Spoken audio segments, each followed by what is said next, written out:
Hello YouTube, this is Lions Den with another news and commentary. Here in Albuquerque, New Mexico, the news media has released body cam footage of what happened with 15-year-old Brett Rosenau after SWAT teams broke into the house and then, of course, using flashbangs and killed the 15-year-old boy. Now, what you're about to see is pretty graphic. And if you have children, I suggest to put the children in the room because it's extremely graphic, y'all. So let's go ahead and watch it, and I'm going to continue the rest of my commentary. We're learning more tonight about the hours-long SWAT standoff that led to the death of a 15-year-old. The standoff ended when the home they were surrounding went up in flames. And we now know preliminary investigation results reveal that a gas canister thrown by a BCSO deputy likely started that fire. Here's News 13's Brittany Bade. It's on fire, trying to get it out of the house. Or it sets the house on fire. Albuquerque fire rescue investigators believe a deadly house fire where 15-year-old Brett Rosenau was killed was likely sparked by this gas canister. This tri-chamber that's flashing in green, and we're going to show you a video of it here in a second, that was introduced to the front of the home through a window, landed on a mattress. APD releasing video of a Bernalillo County SWAT team member throwing that tri-chamber gas canister into the home near Wyoming in Zuni. Police say that canister was thrown just after 1 a.m., now hours into a SWAT standoff, as APD detectives tried to arrest 27-year-old murder suspect Keontae Kelly. There was a series of crimes that led our investigators to believe that Kelly was involved in a violent streak of crimes. APD Deputy Commander Kyle Hartsock says just after 6:45 p.m. on July 6th, detectives tried to first arrest Kelly. Kelly ran on foot to the backyard as he was being given commands to surrender. Hartsock says as officers moved in, yelling commands to surrender, several other people started running out of the home, including Rosenau, who was seen on video trying to jump into a neighboring yard. Police, hands up! Police, hands up! Hartsock says Rosenau retreated into the home and was not seen again. However, radio communication makes it clear the SWAT team taking over knew a juvenile was somewhere inside, and they were worried Rosenau was a hostage. So if we get any information that the kid is being held against his will, or the suspect has a firearm and is holding the kid against his will, I would like to enter quick. This afternoon, APD detailed the hours that followed, which included playing messages from the homeowners.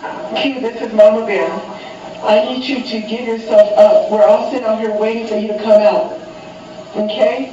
Sending a drone into the home and deploying multiple rounds of flashbangs and gas canisters. At the end of some of these chemical deployments that we just showed you, Kelly comes out of the shed. However, Kelly does not stay out for long. Drone video shows him go back into the home where one of those gas canisters is starting to smolder. It's approximately 1 hour and 41 minutes when this video is being taken. And by design and past performance of the tri-chambers, it should no longer be emitting gas. Around 2:30 in the morning, SWAT commanders first reported smelling smoke. They call AFR and send in APD's Rook robot to try and retrieve the gas canister. The Rook picks up the canister, but drops it. 20 minutes later, AFR arrives, but the fire has already started spreading. SWAT team members shield firefighters from possible danger as they spray the home. Then Kelly finally runs out. Kelly ran out of the structure at about 3:16 a.m. and informed personnel that his, quote, little brother was still inside. Today, AFR explained firefighters did not immediately enter the home because Kelly was considered armed and dangerous. Once he was out and the threat was eliminated, firefighters rushed in. And they discovered Brett Rosenau at about 3:31 a.m., and they had him removed from the house at 3:33 a.m. OMI says Rosenau's cause of death, smoke inhalation.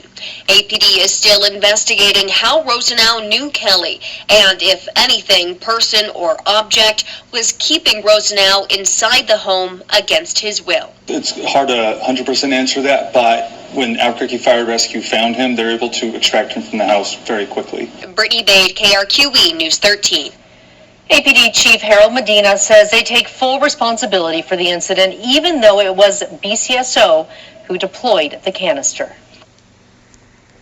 Okay, ladies and gentlemen, there you have it. Let me say this. This is something what the media, the news media here, and APD didn't tell y'all.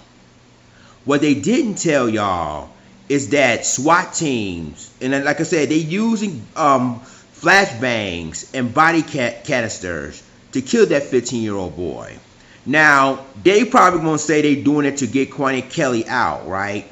But I did a report that all what the APD said was a total lie. It's not true because, number one, there's not a federal warrant against Quaney Kelly. It's not a state warrant against Quaney Kelly. All of a sudden, now you release the body cam video of what happened to Brett Rosenau. But, ladies and gentlemen, I went to the candlelight vigil of the late teen. I was there. I did a live stream about this. But ladies and gentlemen, I'm going to tell you like this. Some of the stuff they're not going to tell you. And they're not going to tell you which officer that threw the canister or the flashbangs inside the house. My question is, why did not identify the police officer that did all of this? This is what I'm saying. They rather protect the police officer and they rather try to condemn Quaney Kelly for what he's doing. But at the same time, they should have basically condemned the officer, knowing that the 15-year-old Brett Rosenau is still in the house. This is getting unbelievable here in Albuquerque. It really is. Because at the end of the day, that 15-year-old boy, Brett Rosenau, shouldn't have been killed that night.